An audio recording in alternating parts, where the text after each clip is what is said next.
Sarah Martinez wiped the sweat from her forehead as she stirred the massive pot of beef stew. The makeshift kitchen tent buzzed with activity, steam rising from multiple cooking stations where she and her small team prepared meals for over 200 soldiers stationed at the remote outpost in Afghanistan. The smell of garlic and herbs mixed with the dusty air that seemed to penetrate everything in this harsh landscape. At 26, Sarah had joined the Army as a culinary specialist, thinking she would spend her service years in comfortable mess halls back in the States. Instead, she found herself deployed to one of the most dangerous regions in the world, where her job was to keep morale high through good food and warm smiles. The soldiers called her Chef, though her rank was just Specialist Martinez. The forward operating base sat in a valley surrounded by rocky hills that provided perfect cover for insurgents. Everyone knew the risks, but Sarah tried to focus on her work, rather than the constant threat that hung over them all like a dark cloud. She had learned to ignore the distant sound of gunfire and the occasional mortar round that landed too close for comfort. "Chef, you outdid yourself again," said Sergeant Thompson, a burly man from Texas who always had kind words for the cooking staff. He held his tray high, showing off the generous portion of stew and fresh bread Sarah had managed to bake despite the challenging conditions. "My mama would be jealous of this recipe." Sarah smiled, her face lighting up despite the exhaustion that had become her constant companion. These moments made everything worthwhile. She watched as soldiers lined up for their evening meal, their faces tired but grateful. Many of them were barely out of high school, thrust into an adult world of violence and uncertainty. Her food provided them with a small taste of home, a brief respite from the harsh reality of their situation. The base housed regular Army units along with special operations teams that came and went without much fanfare. Sarah had learned not to ask questions about the quiet men who appeared and disappeared at odd hours, their faces painted with camouflage, carrying weapons she had never seen before. She simply made sure there was always food ready for whoever needed it, regardless of their mission or clearance level. One evening in late September, a new team arrived.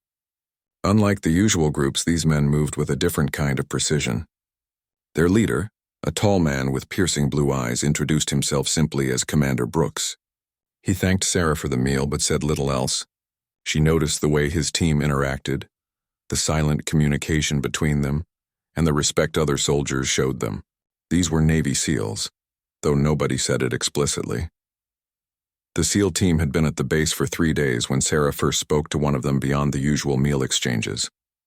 It was late, well past midnight, and she was in the kitchen preparing breakfast when she heard footsteps outside. Expecting to see one of the night guards, she was surprised when Commander Brooks entered, looking troubled. "Mind if I grab some coffee?" he asked, his voice quieter than usual. Sarah nodded, pouring him a cup from the pot she always kept brewing for the overnight shift. They stood in comfortable silence for a moment before he spoke again. "Food like this reminds you why we're fighting," he said, taking a sip.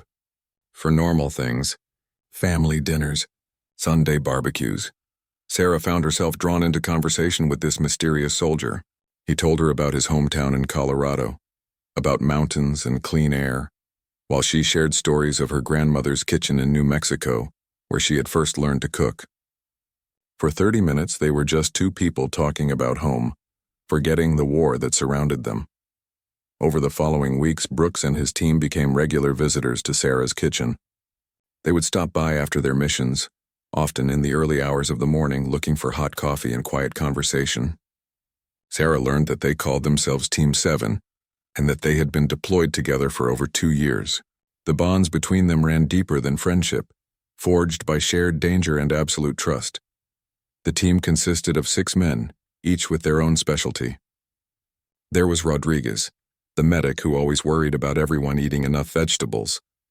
Jackson, the communications expert who could fix any piece of electronic equipment with spare parts and determination. Murphy, the explosive specialist who surprisingly had a gentle nature and spoke softly to everyone. Williams, the sniper who rarely spoke but had kind eyes. And finally there was Peterson, the youngest member who reminded Sarah of her little brother back home. As October arrived, the intelligence reports began indicating increased enemy activity in the region. Sarah noticed the change in atmosphere around the base. Patrols went out more frequently, and there was tension in the air that even her cheerful disposition could not completely dispel. The SEAL team seemed more focused, their conversations more serious, their visits to her kitchen shorter. One morning, Commander Brooks pulled Sarah aside after breakfast. "We might be going out for an extended mission," he said, his expression grave. "Could be gone for several days, maybe a week." Sarah nodded, understanding that she could not ask for details. "Take care of yourself, Chef," he added, and something in his tone made her stomach tighten with worry. The team left that afternoon, disappearing into the landscape as quietly as they had arrived weeks earlier. Sarah watched from the kitchen tent as their vehicles became small dots on the horizon, then vanished entirely. She threw herself into her work, preparing elaborate meals and trying new recipes to keep her mind occupied. 3 days passed without word from Team 7.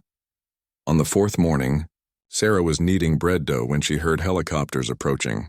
Her heart lifted, thinking the team was returning, but the aircraft that landed carried wounded soldiers from a different unit that had been ambushed 20 miles away. The medics rushed the injured men to the field hospital, and Sarah immediately began preparing extra food for the medical staff who would be working through the night. It was during this chaos that she overheard 2 officers talking, in hushed tones near the medical tent. "No word from Team 7, one said. "They missed their scheduled check-in 6 hours ago." Sarah's hand stilled on the bread dough as fear crept up her spine like ice water. Something had gone wrong. Somewhere out there in the hostile wilderness, the men who had become her friends were in trouble, and there was nothing she could do but wait and pray. The base commander called an emergency briefing the next morning. Sarah was not included, but she could see through the tent flaps as officers gathered around maps and spoke in urgent whispers. The usual breakfast routine felt hollow without the familiar faces of Team 7. She found herself setting aside extra portions, hoping against hope that they would walk through the tent flaps with their quiet confidence and dry humor intact. Captain Morrison, the base intelligence officer, approached Sarah's station during lunch service. His face was drawn with exhaustion, and she could see the weight of bad news in his eyes. "Specialist Martinez," he said quietly, "I need to speak with you privately." Sarah's heart sank as she followed him to a corner of the mess area, away from the other soldiers. "What we're about to discuss is classified," Morrison began, glancing around to ensure they were not overheard. Team 7's mission was to gather intelligence on a high-value target in the mountains. They were supposed to observe and report nothing more, but something went wrong. He paused, running his hand through his graying hair. "We lost contact with them 48 hours ago. Our last satellite imagery shows enemy movement in their area of operations." Sarah felt the blood drain from her face. "Are they—" She could not finish the question. "We don't know," Morrison replied honestly. "But we have reason to believe they may have been captured. The insurgents in that region have been known to take prisoners for propaganda purposes or prisoner exchanges. We're organizing a rescue mission, but it's complicated. The area is heavily defended, and we need more intelligence before we can move." The next few days passed in a blur of anxiety and forced normalcy. Sarah continued her duties, feeding the base personnel and maintaining the appearance that everything was routine. But inside, her mind raced with worry about Brooks and his team. She remembered Peterson's laugh, Rodriguez's concerns about nutrition, Jackson's ability to fix anything. The thought of them suffering at the hands of their captors was almost unbearable. On the 6th day after Team 7's disappearance, Sarah was cleaning the evening dishes when she heard commotion outside. Vehicles were arriving, engines revving, and voices shouting orders. She stepped out of the kitchen tent to see a convoy of armored trucks pulling into the base, dust clouds billowing behind them. Her heart leaped, thinking it might be the rescue mission returning with Team 7. But the vehicles carried different soldiers altogether. Colonel Hayes, a stern woman with silver hair who commanded the Special Operations Forces in the region, stepped out of the lead vehicle. Sarah had seen her only once before, when she had visited the base for a briefing months earlier. Her presence meant this situation had escalated to the highest levels. The colonel went directly to the command tent. But Sarah noticed that some of her team members were setting up additional communication equipment and what looked like surveillance gear. Whatever was being planned, it was bigger than a simple rescue mission. Late that night, unable to sleep, Sarah was sitting in her tent reading when she heard footsteps approaching. She opened the flap to find Colonel Hayes standing outside, looking tired but determined. Specialist Martinez, I need to ask you some questions about Team 7, she said. May I come in? They sat on Sarah's narrow cot while the colonel pulled out a notebook. Commander Brooks and his team visited your kitchen regularly, Hayes began. Did they ever mention specific locations, names, or details about their missions? Sarah shook her head, explaining that the team had been careful never to discuss operational details around her. What about their personal information? Hayes continued. Family members, home addresses, anything that might be used against them if they were being interrogated? Again, Sarah could only provide general information that would be available in their personnel files. The colonel closed her notebook and looked directly at Sarah. The intelligence we've gathered suggests that Team 7 is being held at a compound approximately 50 miles from here. The insurgents are demanding the release of several high-level prisoners in exchange for our men. We cannot and will not negotiate with terrorists, but we also cannot abandon our people. Sarah's voice was barely a whisper when she asked, "What are you going to do?" "We're planning a rescue operation," Hayes replied. "But it's extremely dangerous. The compound is heavily fortified and well defended. We'll be going in with overwhelming force, but there are no guarantees. I wanted you to know because I understand these men mean something to you." The following morning brought news that changed everything. A local informant had made contact with American forces, claiming to have information about Team 7's location. The man, a village elder who had lost family members to the same insurgent group, was willing to guide a rescue team to the compound in exchange for protection for his remaining family. Sarah watched from the kitchen tent as the base transformed into a staging area for the rescue mission. Helicopters arrived carrying additional troops, equipment, and medical supplies. The field hospital was expanded, and extra surgeons were flown in from larger bases. Everyone understood that casualties were expected. Colonel Hayes addressed the entire base over the public address system that evening. "Tomorrow at dawn, we launch Operation Red Dawn to bring our people home," she announced. "Team 7 has served with honor and distinction, and we will not leave them behind. Every person on this base has a role to play in their safe return." Sarah worked through the night, preparing meals for the rescue team and medical staff. She baked bread, cooked stews that would stay warm for hours, and prepared medical supplies that the field hospital had requested. It was her way of contributing to the mission, even though she would not be carrying a weapon or flying in a helicopter. As dawn approached, Sarah stood outside the kitchen tent watching the rescue teams prepare for departure. The helicopter's rotors began spinning, creating whirlwinds of dust and noise. Soldiers checked their equipment one final time, faces painted with camouflage, expressions focused and determined. Colonel Hayes walked past the kitchen area, fully geared for combat. She paused when she saw Sarah and approached with something in her hand. "This belonged to Commander Brooks," she said, holding out a small photo. "He dropped it when they captured him, according to our informant. I thought you might want to hold on to it." Sarah took the photo with trembling hands. It showed Brooks with an older couple, obviously his parents, standing in front of a house with mountains in the background. On the back, someone had written "Home" in pencil. Sarah clutched the photo to her chest as the helicopters lifted off, carrying their hopes and prayers into the dangerous morning sky. The base fell into an eerie quiet after the rescue teams departed. Sarah tried to maintain normal operations, but everyone was distracted, listening to radio chatter and waiting for news. Hours passed with no word from the mission. The only updates came from air traffic control, tracking the helicopters' positions as they flew toward their target. At midday, the first radio transmission came through the speakers in the command tent. Sarah was close enough to hear the crackling voice. "Red Dawn leader to base, we have visual on the compound. Beginning approach." Then static filled the air and Sarah realized she was holding her breath along with everyone else on the base who was listening. The radio crackled again. "Red Dawn leader to base, we're taking heavy fire. Compound is more fortified than expected. Requesting immediate air support." Sarah's heart pounded as she heard the distant sound of explosions and gunfire through the radio transmission. The rescue mission had turned into a full battle. For the next 3 hours, scattered radio reports painted a picture of fierce fighting. The rescue team had located Team 7, but extracting them was proving nearly impossible. The insurgents had turned the compound into a fortress, with multiple layers of defenses and heavy weapons positioned on the surrounding hills. "Multiple casualties," came another transmission. Need medical evacuation standing by. We have wounded friendlies and possible civilian casualties. Sarah felt sick to her stomach as she realized that the mission to save Team 7 was creating more victims.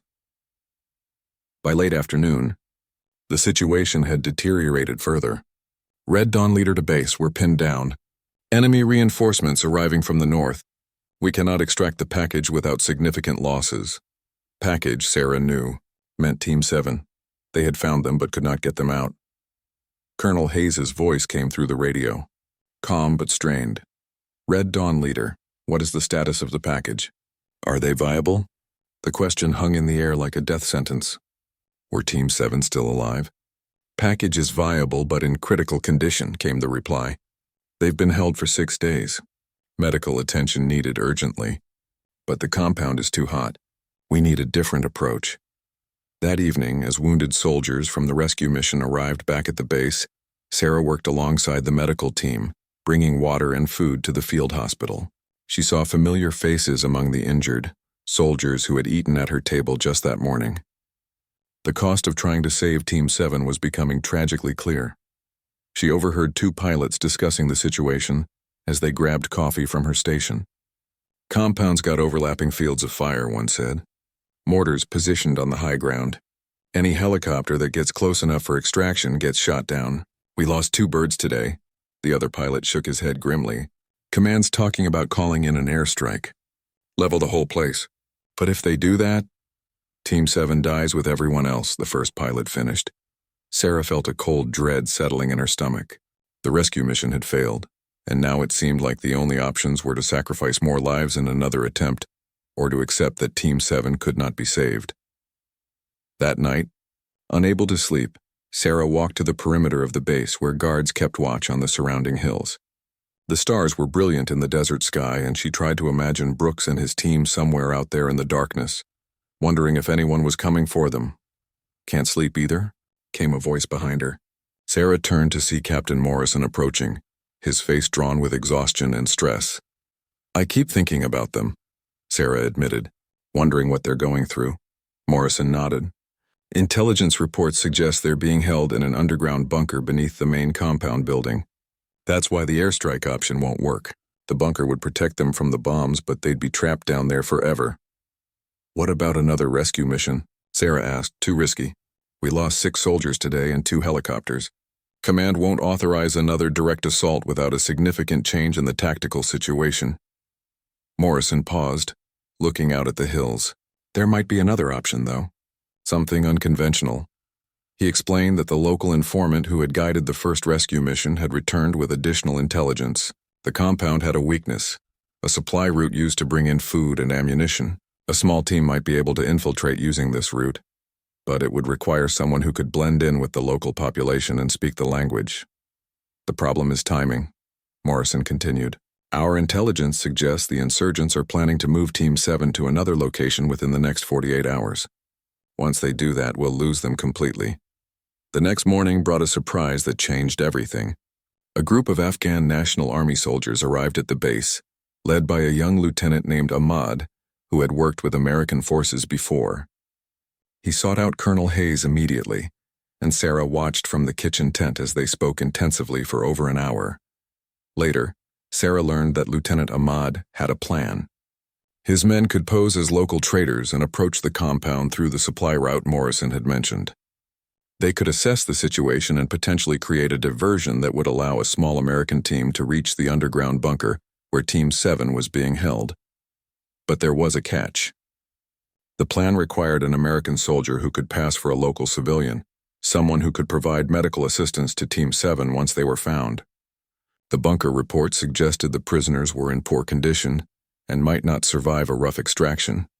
We need a medic, Ahmad explained to the assembled officers, but not a male medic. The guards will be suspicious of any man they don't recognize. A woman, though, especially one who appears to be a local doctor or nurse, might be able to get close to the prisoners.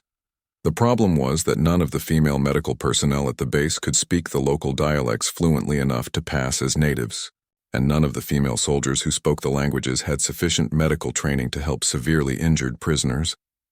Sarah was restocking supplies in the medical tent when she overheard this conversation. Without thinking, she stepped forward.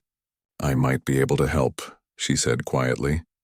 The officers turned to look at her with surprise. "Specialist Martinez," Colonel Hayes said. "This is a classified briefing." "I know some basic first aid," Sarah continued, her voice growing stronger. "And I speak Pashto and Dari. My grandmother was from Afghanistan originally. She taught me the languages when I was young." The tent fell silent as the implications of her words sank in. Lieutenant Ahmad studied her face carefully. "You could pass for local," he admitted. "With the right clothing and some coaching on local customs." "Absolutely not," Colonel Hayes said firmly. "Specialist Martinez is a cook, not a combat soldier. This mission is far too dangerous for someone without proper training." But Ahmad was already thinking ahead. The compound guards are used to local women bringing medical supplies and food to prisoners. It's part of their propaganda, showing that they treat captives humanely. A woman who appears to be a local doctor might be able to walk right into the bunker. Sarah felt her heart racing as she realized what she was volunteering for. But the image of Brooks' photo, the one showing his family's house with home written on the back, flashed through her mind. She thought about Peterson's youthful face, Rodriguez's kindness, Jackson's ingenuity. These men had risked their lives for their country and for each other. How could she do less? "I want to try," she said, surprising herself with her determination. "I know it's dangerous, but they would do the same for me. They would do the same for any of us." The debate continued for another hour, with Colonel Hayes raising valid concerns about sending an untrained soldier into such a dangerous situation. But as the discussion progressed, it became clear that Sarah might be their only realistic option for getting someone close to Team 7. Finally, Ahmad made the deciding argument. "The window is closing," he said. "If we don't act within the next 24 hours, Team 7 will be moved to a location we cannot reach. This may be their only chance."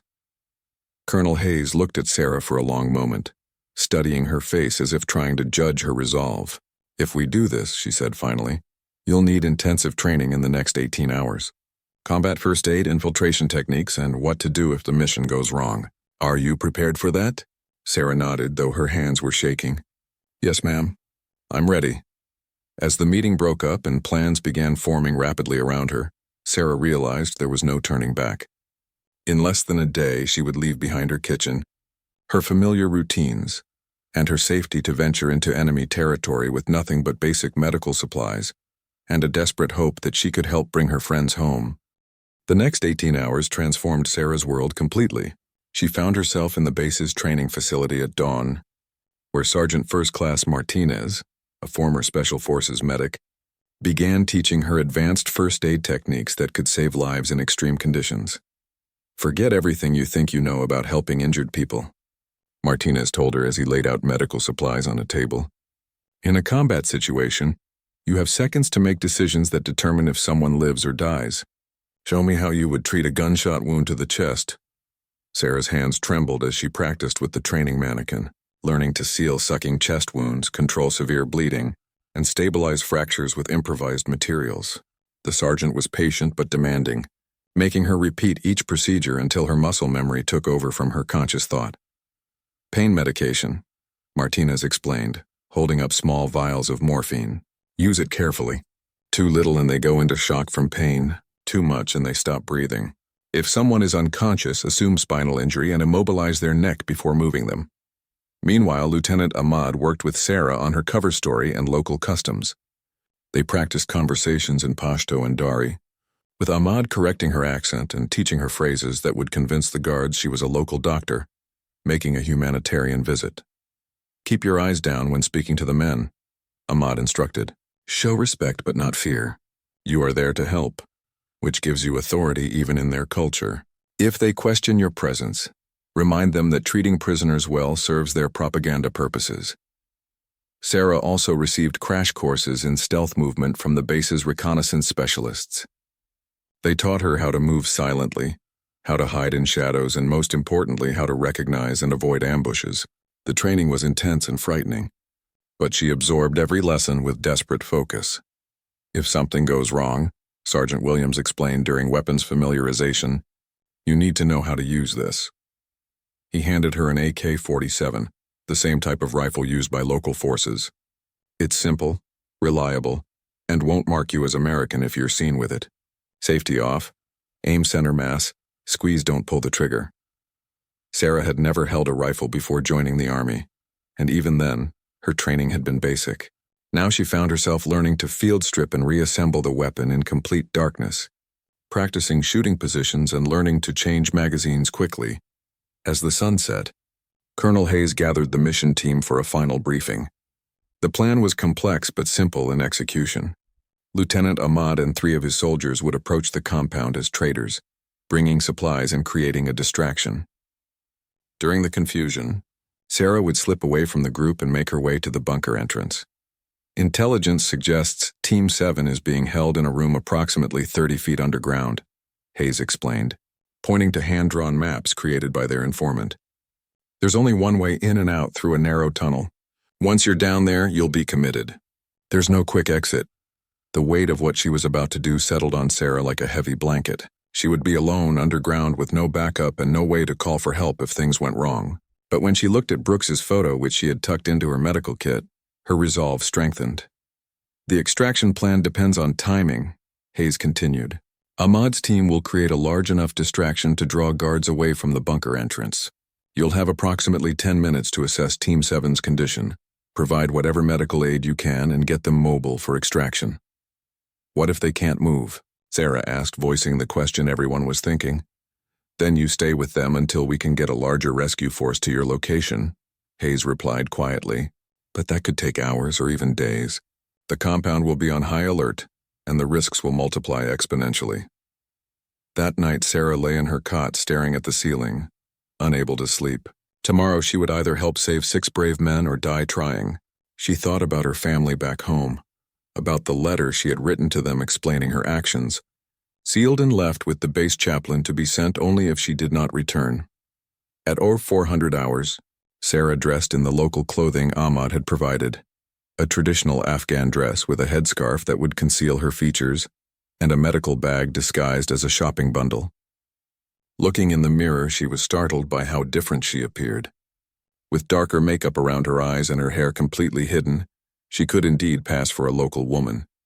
The insertion team gathered at the vehicle staging area as the eastern horizon began to lighten.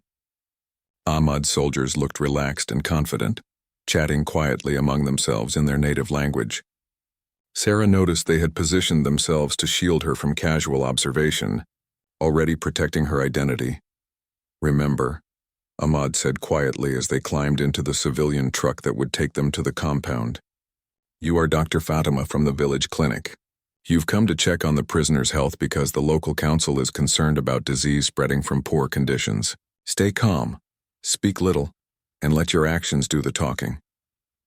The drive to the compound took 2 hours over rough terrain, following goat paths and dried creek beds to avoid main roads where American forces might be patrolling. Sarah's stomach churned with each bump and turn, her nervousness increasing as they drew closer to their destination. The compound appeared suddenly around a bend in the path, a cluster of mud brick buildings surrounded by high walls and guard towers. Sarah could see armed men moving on the walls and noticed the strategic placement of the defensive positions.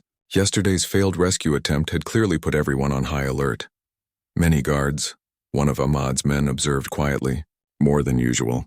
They are expecting another attack. As their truck approached the main gate, Sarah forced herself to breathe slowly and assume the posture Ahmad had taught her. She was Dr. Fatima now, a local physician concerned about humanitarian conditions. Her life and the lives of Team 7 depended on her ability to maintain this fiction. The guards at the gate were heavily armed and suspicious, questioning Ahmad extensively about his business at the compound. Sarah listened as he explained that they had brought medical supplies and that the doctor wished to examine the American prisoners to ensure they were healthy. Enough for eventual prisoner exchange. One guard peered into the back of the truck where Sarah sat with her head bowed respectfully.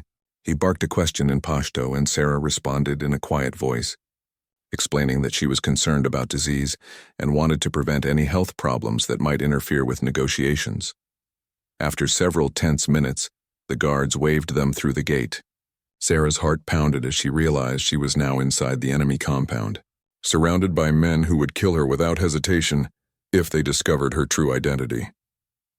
The truck stopped in a courtyard where several insurgent leaders waited to inspect the supplies Ahmad had brought.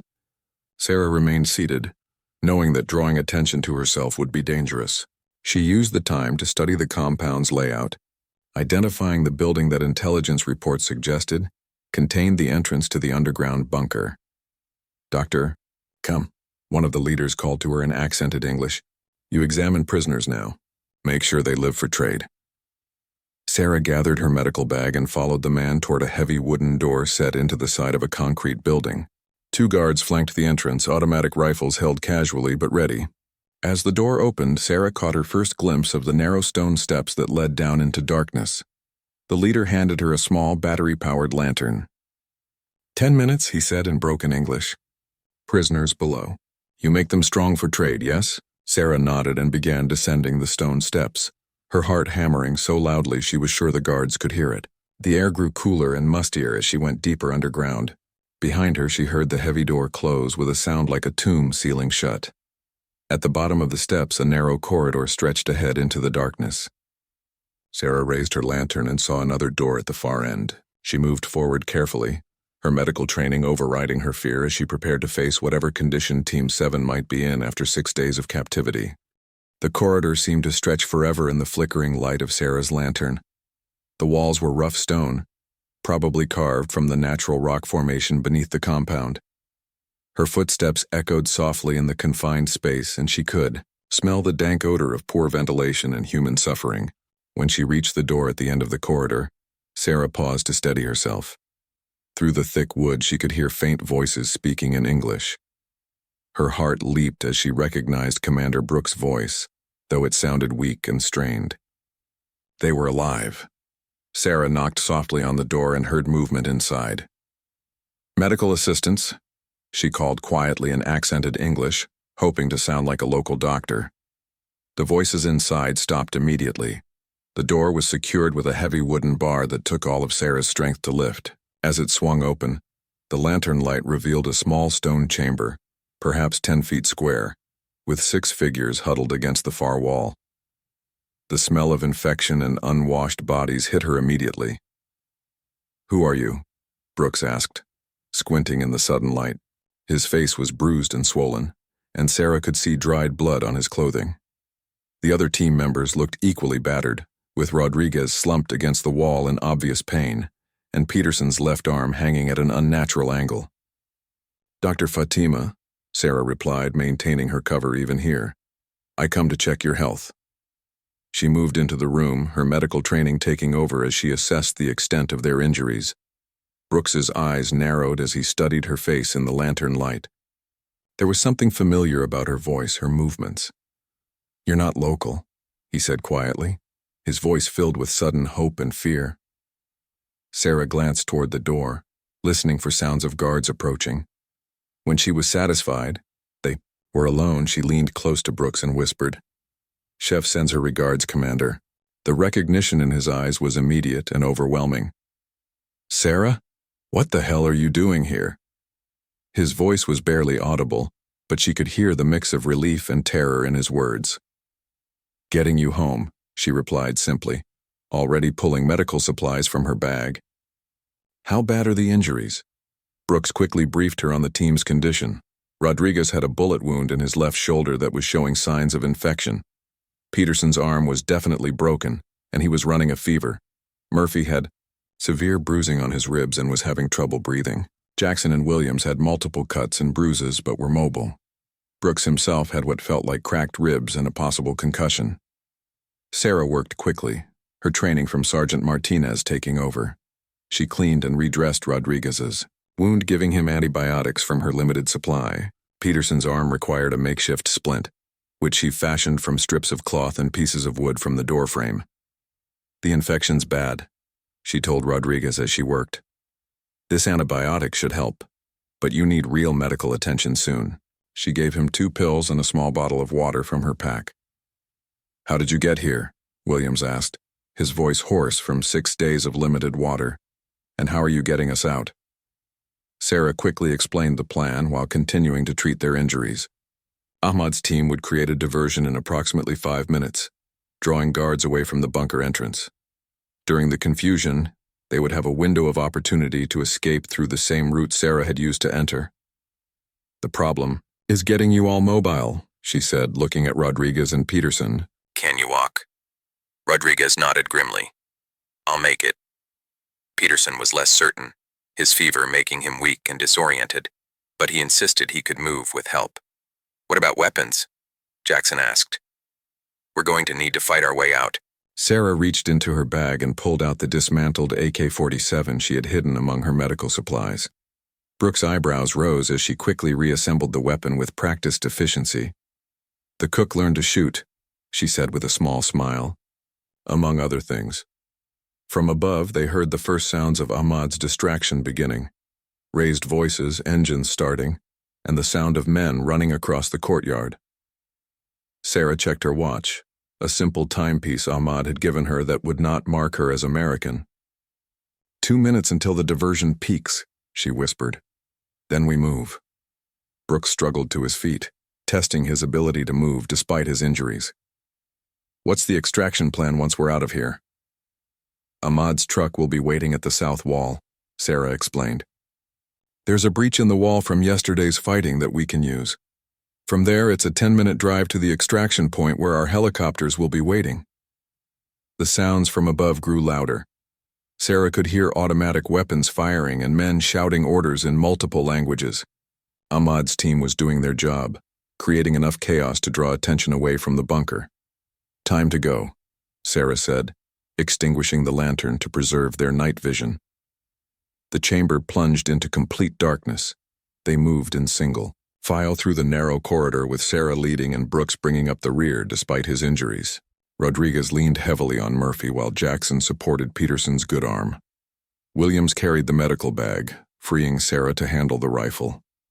At the base of the stone steps, Sarah held up her hand for silence. She could hear voices near the entrance above, but they sounded distant. The guards had been drawn away by the commotion in the main courtyard just as planned.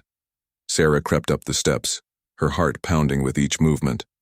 At the top, she pressed her ear to the heavy wooden door. The sounds of fighting were coming from the opposite side of the compound. She slowly pushed the door open a crack and peered out. The courtyard was empty except for one guard who was running toward the main gate, where Ahmad's distraction was taking place. Sarah waited until he disappeared around a corner, then motioned for the team to follow her. They emerged into the pre-dawn darkness, moving as quietly as possible toward the south wall. Peterson stumbled, his fever making him unsteady, but Jackson caught him before he could fall. Every shadow seemed to hide potential enemies. Every sound made them freeze in place. The breach in the south wall was exactly where intelligence had indicated, a hole large enough for a person to crawl through, created by yesterday's mortar fire. Sarah reached it first and peered through to the other side. Ahmad's truck was there, engine running with one of his soldiers behind the wheel. "Go, go, go," Sarah whispered, helping each team member through the breach. Rodriguez gritted his teeth as the movement aggravated his shoulder wound, but he made it through without crying out. Peterson required assistance from both Williams and Murphy, his broken arm making the crawl extremely difficult. As Brooks, the last team member, squeezed through the breach, Sarah heard shouts from behind them. The guards had discovered the empty bunker. Flashlight beams began sweeping the compound, searching for the escaped prisoners. "Move faster," Ahmad's soldier urged from the driver's seat as they piled into the back of the truck. "They will find us soon." Sarah helped Rodriguez and Peterson into the truck bed, then climbed in herself just as Brooks rolled over the tailgate. The vehicle lurched forward, bouncing over rough terrain as the driver navigated by moonlight without headlights. Behind them, the compound erupted in activity. Searchlights blazed to life, illuminating the walls and surrounding area. Sarah could hear vehicles starting and voices shouting orders. The hunt was beginning. "Checkpoint ahead," the driver called back to them. "Everyone down and stay quiet."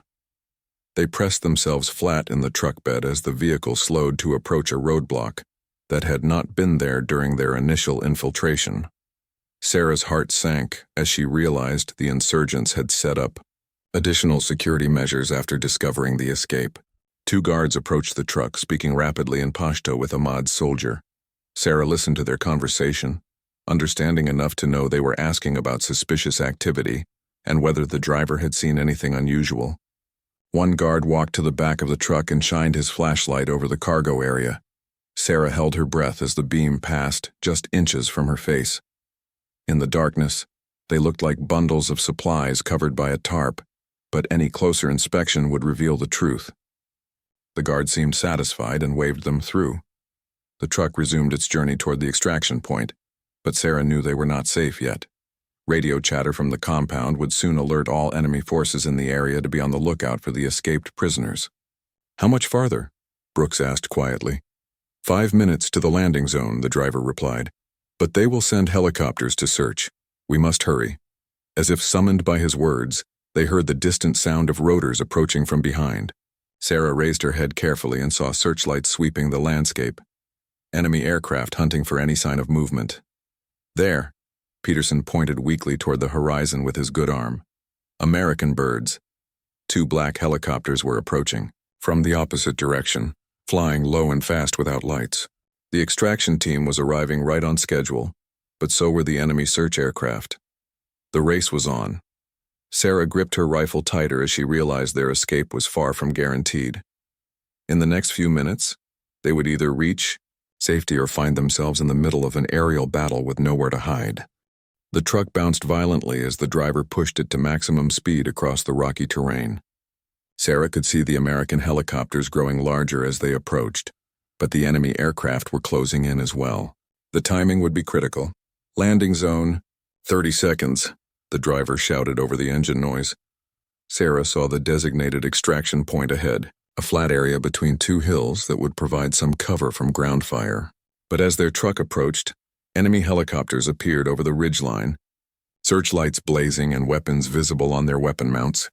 "Contact left," Brooks called out, his training overriding his injuries as he spotted muzzle flashes from the hills. "We're driving into an ambush." The first burst of gunfire shattered the truck's rear window. Sarah instinctively rolled to cover Peterson and Rodriguez, who were the least able to protect themselves. The driver swerved hard to avoid the incoming fire, nearly throwing everyone from the truck bed. "Hold on," Williams shouted as he grabbed Sarah's rifle. Despite his injuries, his sniper training made him the best shot among them. He returned fire toward the muzzle flashes, forcing the enemy gunners to take cover. The American helicopters dove toward the landing zone, their door gunners engaging the enemy positions with devastating effect. The night erupted in tracers and explosions as the 2 forces clashed directly above the extraction point. There, Jackson pointed toward a depression in the ground about 50 meters from their current position. "Natural cover.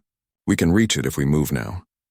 The truck lurched to a stop as the driver was forced to bail out when bullets spiderwebbed the windshield.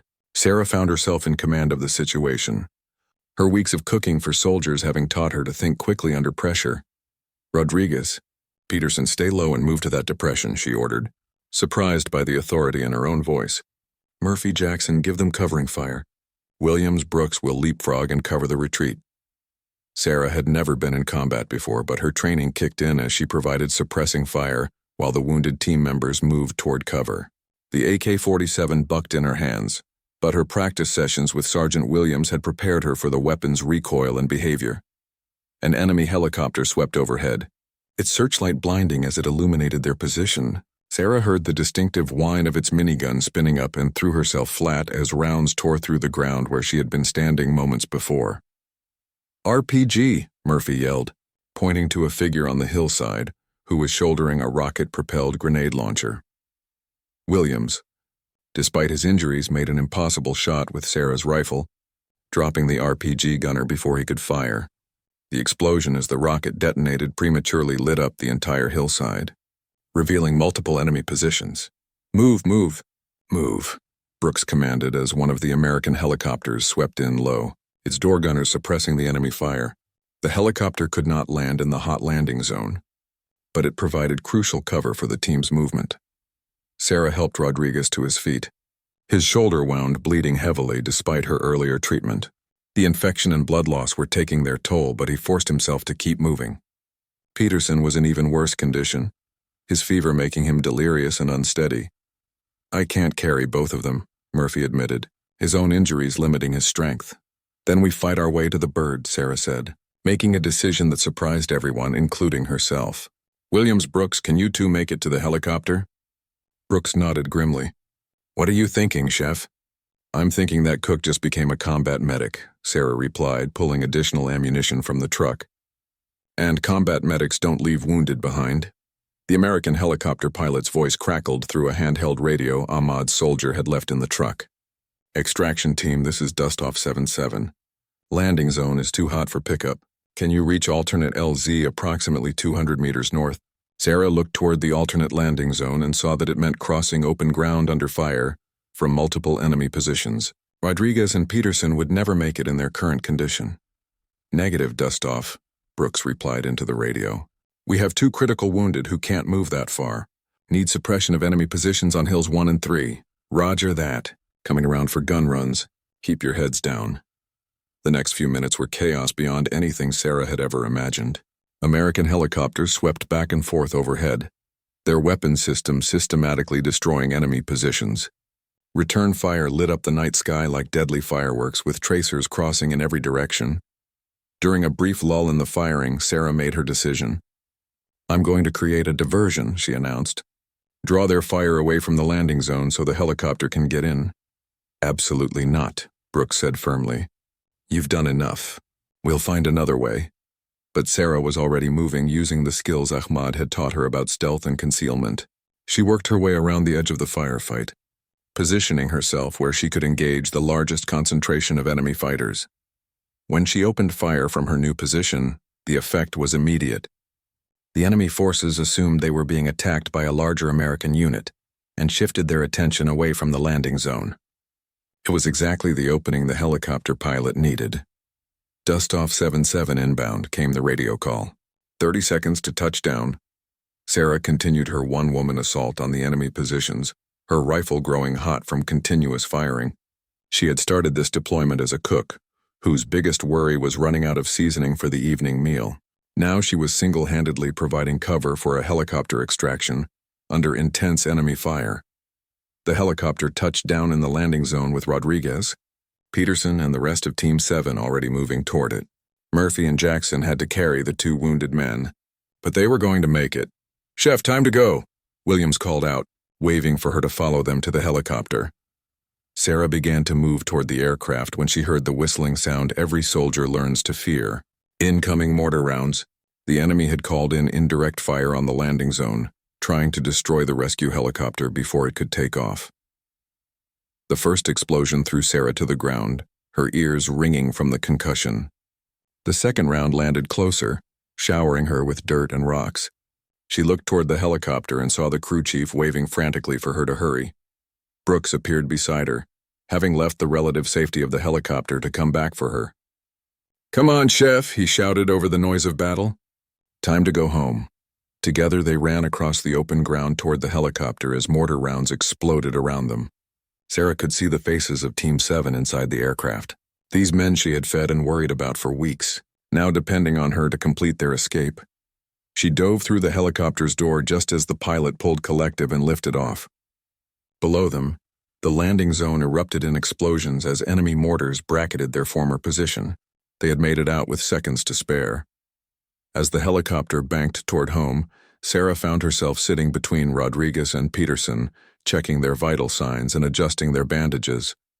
The cook had become a medic, the medic had become a soldier, and the soldier had helped bring her friends home. "Not bad for someone who was just cooking for soldiers," Brooks said with a weak smile, his voice barely audible over the helicopter's engines. Sarah looked around at the faces of Team 7, battered and wounded but alive, and realized that sometimes the most important ingredient in any recipe is the willingness to risk everything for the people you care about. She had started this mission as Specialist Martinez, the base cook. She was returning as something entirely different, though she was not yet sure what to call it. The lights of the forward operating base appeared ahead of them in the pre-dawn darkness, promising medical care, safety, and the chance to process everything that had happened. Sarah clutched Brooks' family photo, the one that simply said home on the back, and realized that sometimes home is not a place, but the people you choose to fight for.